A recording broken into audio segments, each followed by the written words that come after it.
encontro dos servidores da Fazenda Estadual traça metas para 2016. O objetivo é manter as contas de Santa Catarina alinhadas, mesmo diante da instabilidade da economia nacional. Mais um serviço essencial parar por tempo indeterminado. Eles alegam que a companhia estaria descontando o INSS, empréstimo consignado e FGTS sem o devido recolhimento, o que seria apropriação indébita. Quebra na safra por causa do clima. A produção de maçã catarinense fica menor do que o esperado. Uma oferta reduzida pode até faltar frutas nos supermercados. Tem ainda os detalhes da reunião do governador Raimundo Colombo em Brasília para tentar acordo em relação à dívida do Estado com a União. E no futebol, os detalhes de Joinville e Criciúma para o clássico de amanhã pela terceira rodada do retorno do Campeonato Catarinense. Band Cidade desta terça-feira já está no ar.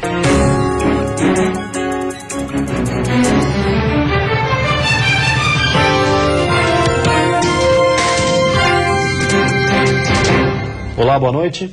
Olá, boa noite. Novos exames devem confirmar se a morte do professor universitário em Chapecó foi mesmo causada pela dengue. Amostras foram enviadas a São Paulo e o resultado deve ficar pronto até a próxima semana. Os exames realizados no Laboratório Central de Saúde Pública de Santa Catarina, o LACEN, não apontaram resultados com conclusão definitiva. Por isso, amostras foram enviadas para o Instituto de São Paulo para a realização de exames complementares. A previsão é de que os resultados sejam divulgados na próxima semana.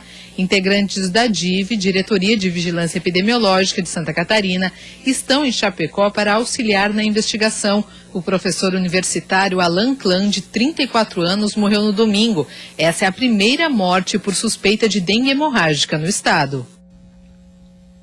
Funcionários da CONCAP em Florianópolis entraram em greve hoje pela manhã. Eles fizeram uma caminhada próximo à Ponte Colombo Salles com cartazes e faixas.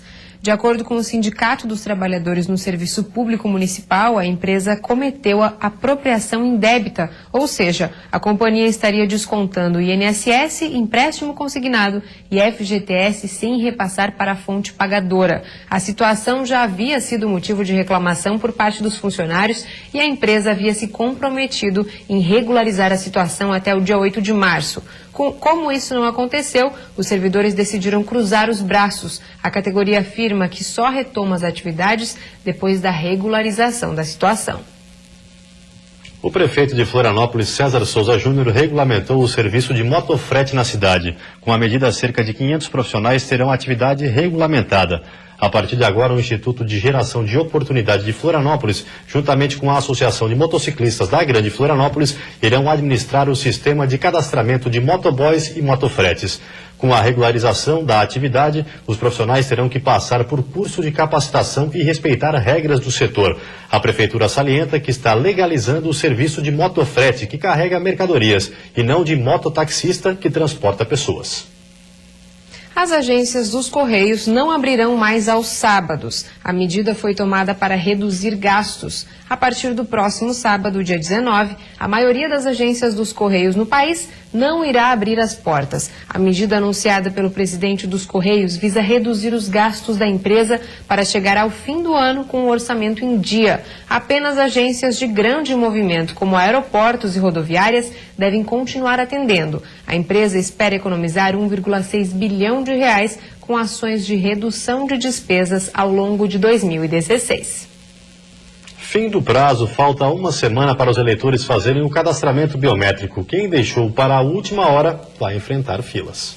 O prazo, que não deve ser prorrogado, termina no dia 22 de março, na próxima terça-feira. Em Biguaçu, Blumenau, Florianópolis, Palhoça, São José e Joinville, o registro das digitais é obrigatório. Nestas cidades, o Tribunal Regional Eleitoral vai realizar um plantão especial durante as manhãs neste final de semana. É a última oportunidade para o eleitor que às vezes tem dificuldade durante a semana. Em Florianópolis, São José e Palhoça, o cadastramento biométrico começou em 2013. Mesmo assim, muitos eleitores deixaram para a última hora e agora devem enfrentar filas. 76 mil eleitores ainda não fizeram o cadastramento biométrico. Os eleitores que não comparecerem terão seus títulos cancelados e ficarão sujeitos a sanções como suspensão do CPF e bloqueio da conta bancária, além de não poderem assumir vagas em concursos públicos. Para realizar o cadastramento biométrico é preciso apresentar documento oficial de identificação com foto, comprovante de residência emitido nos últimos 3 meses e título de eleitor se tiver. E a seguir, terapias alternativas. 30% das cidades do país já oferecem técnicas complementares aos tratamentos tradicionais. E ainda cinema para todos. Idosos assistem à primeira sessão do projeto Cinema Sênior na capital.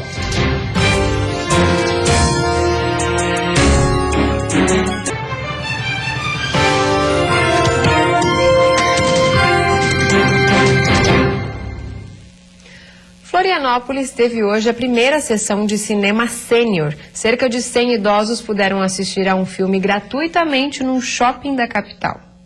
O dia amanheceu com muita expectativa no Lar São Francisco, localizado no sul da ilha de Santa Catarina. Por aqui, 9 idosos se prepararam para uma programação especial dedicada a eles.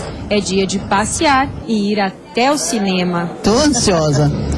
Tô doida pra ir ver lá. Já desde o ano passado, de meados do ano passado, que eu não vou ao cinema. Aqui eles participam da sessão sênior de cinema. São 2 sessões mensais totalmente gratuitas para os idosos. Até dezembro desse ano serão 20 sessões de cinema. Hoje é apenas a primeira delas. E tem tudo que eles têm direito. Pipoca, água. É isso mesmo, né, dona Jacira? E o cineminha pra valer. É tudo jóia. Nós estamos gostando.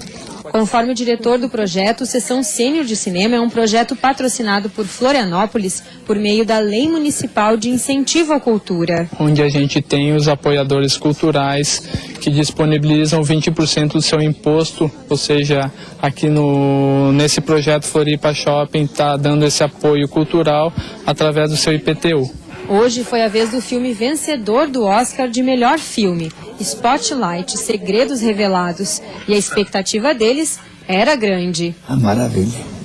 Para nós foi uma satisfação. As próximas sessões já têm data marcada e para participar basta o idoso ou algum acompanhante retirar os ingressos no espaço cliente do shopping, apresentando o documento de identidade. Mais informações sobre dias e horários das próximas sessões, basta acessar o site sessãoseniordecinema.com.br. Muitos brasileiros procuram terapias alternativas para complementar tratamentos tradicionais ou em busca do bem-estar. Com o aumento da demanda, 30% das cidades brasileiras já oferecem técnicas de acupuntura pelo SUS. Loren largou a carreira de executiva para se especializar em terapias alternativas. Eu vi as pessoas muito estressadas e com muito medo, uma angústia constante, e eu pensei, eu não posso ficar nessa onda. Ela utiliza 2 técnicas chinesas, a acupuntura, com aplicação de agulhas no corpo, e a mocha bustão, que usa o calor da combustão de ervas. Percebi que a Leila, durante a sessão, também se concentrava bastante. Você busca contribuir para a terapia dar certo, né? Sim, isso é um conjunto, né? Tu tem que focar também, por isso que eu permaneço sempre com os olhos fechados, ouvindo a música, o fundo, né? Isso tudo é muito importante, essa conexão com a terapeuta, né? A fisioterapeuta Melissa faz reiki, que equilibra a energia do corpo com a ajuda das mãos. Ela está aprendendo a técnica para depois aplicar nos pacientes dela. A fisioterapia, ela vai tratar o teu bem-estar físico, né? E com o reiki, as terapias alternativas, a gente consegue trazer um outro lado, esse equilíbrio espiritual, esse equilíbrio emocional. O professor é o Dilamar, que defende as técnicas como complemento para melhorar a saúde, sempre respeitando as orientações da medicina tradicional. De forma nenhuma as terapias vão contra todos os benefícios que a ciência construiu e desenvolveu para a melhoria da humanidade. Pacientes do SUS também têm acesso a terapias alternativas em 30% dos municípios brasileiros. São quase 8 mil estabelecimentos de saúde que oferecem as práticas complementares. Neste ambulatório de um hospital filantrópico é possível fazer de graça tratamentos com homeopatia, conhecer a cromoterapia, um tratamento com luzes, e o serviço mais procurado, a acupuntura. É uma coisa leve, relaxa o corpo inteiro e faz bem. Quando aquelas agulhinhas tocam, né, é uma mágica. Depois do intervalo, vamos de futebol. Terceira rodada do retorno do Catarinense tem clássico no norte do estado. E a expectativa para o duelo em Lages de dois times que ainda não venceram no retorno.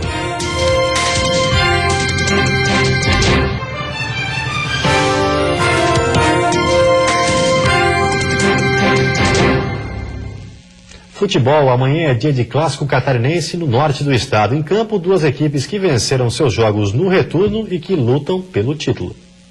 Na quarta, às 9h30 da noite, o Jack recebe o Criciúma na Arena Joinville. O tricolor que venceu o Guarani de Palhoça e o Figueirense na segunda fase está na quarta colocação.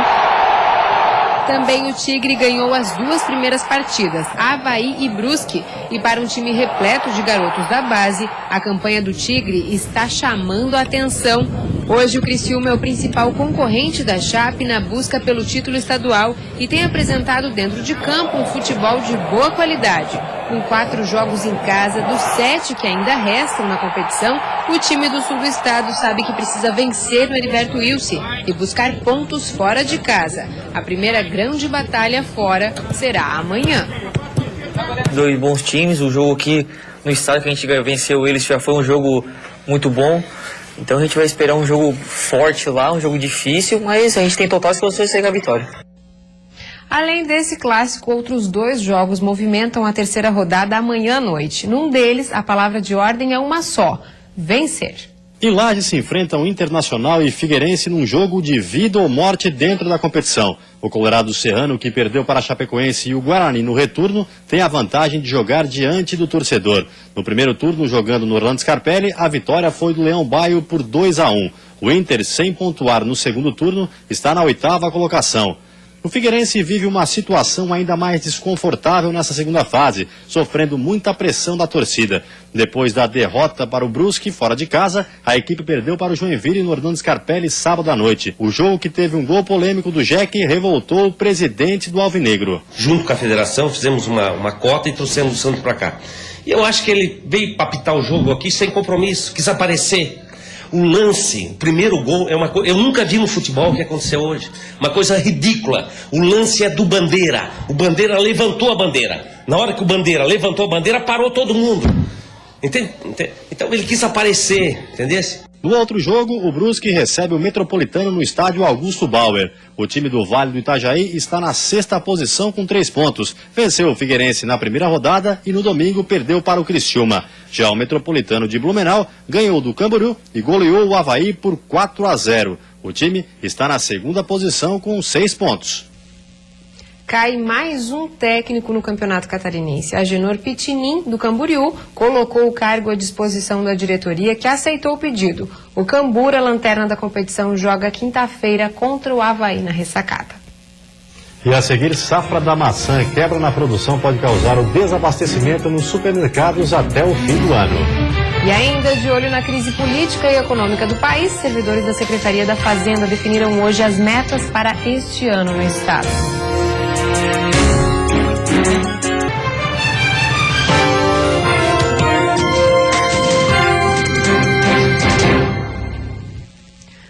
Neste ano pode faltar maçã no mercado. Isso porque houve quebra na produção e até o final do ano a expectativa é que a oferta não seja suficiente para abastecer os supermercados. Nesta cooperativa em São Joaquim, saem em média 16 mil toneladas de maçã para abastecer os mercados brasileiros, número que neste ano terá redução de 15%. Isso porque a safra da fruta está sendo menor. No estado e no país, a quebra é ainda mais alta. No estado, a perca é em torno de 40%, no Rio Grande do Sul também é uma perda bem maior, em torno de 40%, e a perca nacional, que era 1.320.000 toneladas, hoje está restrita a pouco mais de 800 mil toneladas. Para você aí de casa entender um pouquinho onde está a quebra na safra, está no tamanho da fruta. Isso porque no ano passado, por exemplo, uma caixa de 18 quilos, como essa aqui, precisavam de 135 maçãs, porque o tamanho era maior. Já neste ano, a fruta veio bem menor e precisam de 165 maçãs para ter 18 quilos. E é aí que está o problema da queda da produção. Assim, é preciso de mais frutas para abastecer o mercado. E elas estão chegando ao consumidor em um tamanho bem menor. O motivo dessa redução se deve ao clima. Chuva demais, inverno quente e geada tardia. Agora os produtores estão apostando na qualidade Fuji da maçã, que está sendo colhida, para tentar equilibrar o cenário no setor.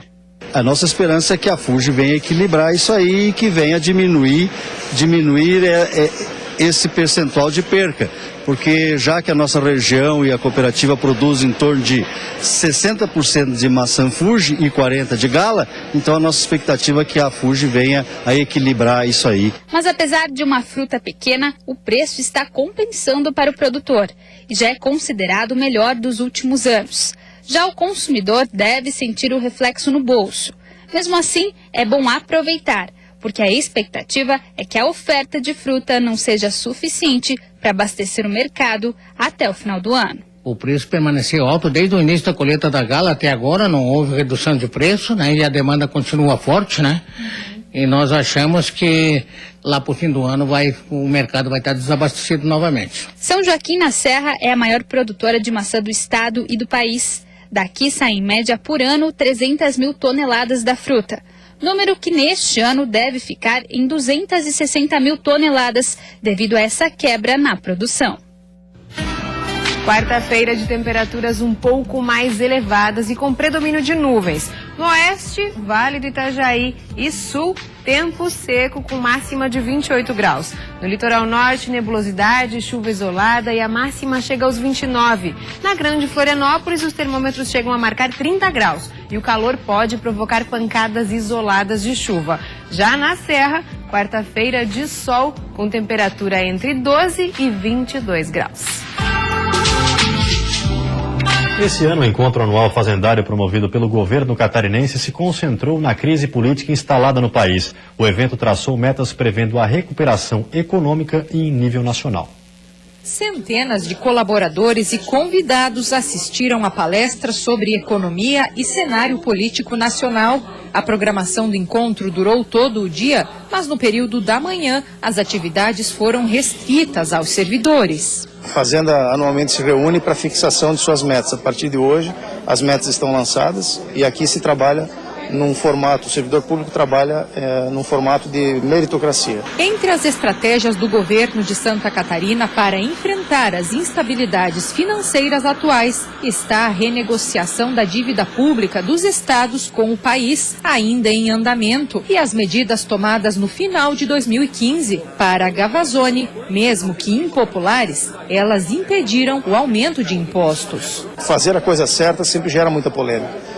De novo, se nós não tivéssemos reformado a Previdência, reformado as estruturas, reduzido as estruturas públicas para que elas continuassem trabalhando, prestando um bom serviço à sociedade com muita qualidade, nós hoje estaríamos aumentando impostos para jogar para cima da sociedade o custo dessa estrutura. Com o destaque que ganhou no Brasil, o Estado pretende fortalecer a economia local e liderar a retomada do crescimento. Novas medidas de contenção de gastos não estão descartadas. Eu acho que todas as crises, né, elas passam. A brasileira vai passar. E esperamos que seja esse ano ainda, né, que no mais tardar, no próximo ano, o Brasil já seja um Brasil em desenvolvimento, né? Nós temos que lutar por isso. E nesse momento o nosso estado vai ser um estado muito mais competitivo, porque tributariamente nós teremos um custo menor do que qualquer estado comparável no Brasil.